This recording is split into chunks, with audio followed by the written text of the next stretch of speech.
I'm going to read the opening pages because that's kind of, it just sets the book up. The book, it was you spend 5, 6, 7, 8 years writing it and that, and you never know how you're repeating yourself. And it's one of my own tropes as a person and a writer is repetition, but there's something similar about the way it begins itself, about how this begins and about how Solar Bones begins. And this is, so Nealon comes to his door and he said, opening the door and crossing the threshold in the dark, triggers the phone in Nealon's pocket. He lowers his bag to the floor and looks at the screen. It's not a number he recognises. For the space of one airless heartbeat, he has a sense of things drifting sideways, draining over an edge. The side of his head is bathed in the forensic glow of the screen light. Yeah, you're back. Hello. Welcome home, Nealon. Who am I talking to? Oh, only a friend would call at this hour. The voice on the other end is male and downbeat. It's not the sort you would choose to listen to in the dark. Nealon is aware of himself in two minds, the voice on the phone drawn against his immediate instinct to orient himself in the dark hallway.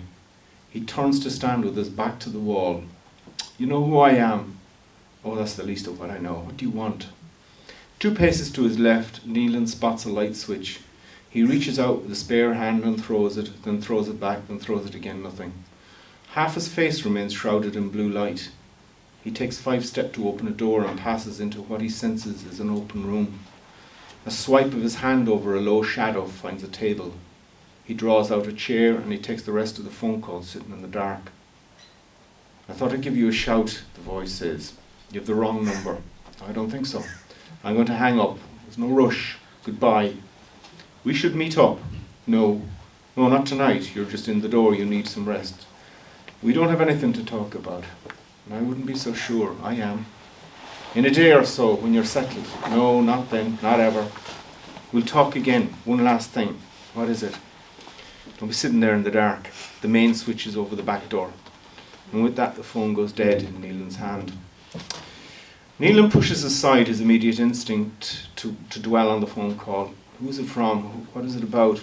He needs to orient himself in the house so that is what he sets himself to.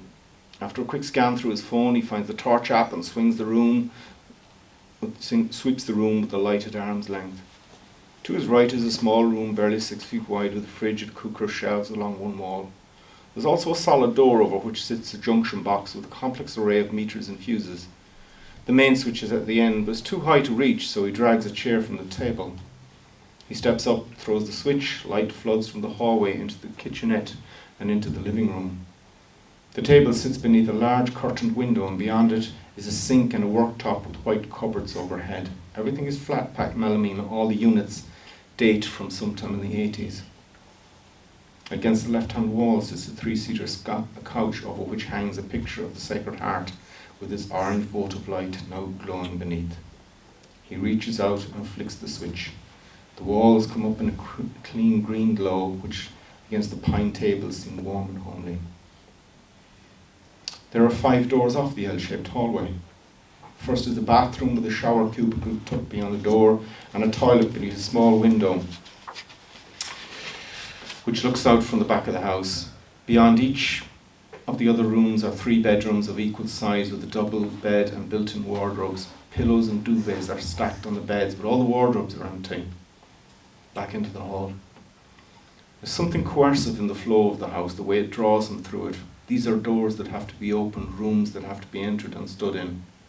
He catches himself looking up and examining the ceiling. What does he expect to find there? Inside the front door is a sitting room where a laminate floor runs to a marble fireplace with a low mantelpiece.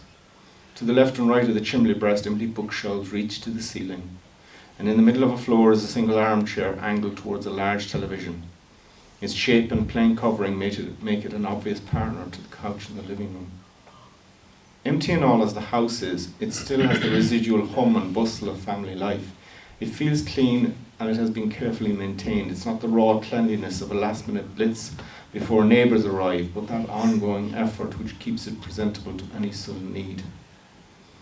Nealon becomes aware of a low vibration throughout the room and he stands listening for a moment. He lowers his hand to the radiator and finds that the heat has come on. The house is beginning to warm up. So we leave it there. Those are the opening pages. Nealon walking through his own house and that. And houses seem to be another recurring meditation. There was a house and I have none of my own, so I'm always keen on other people's houses and that. So yeah.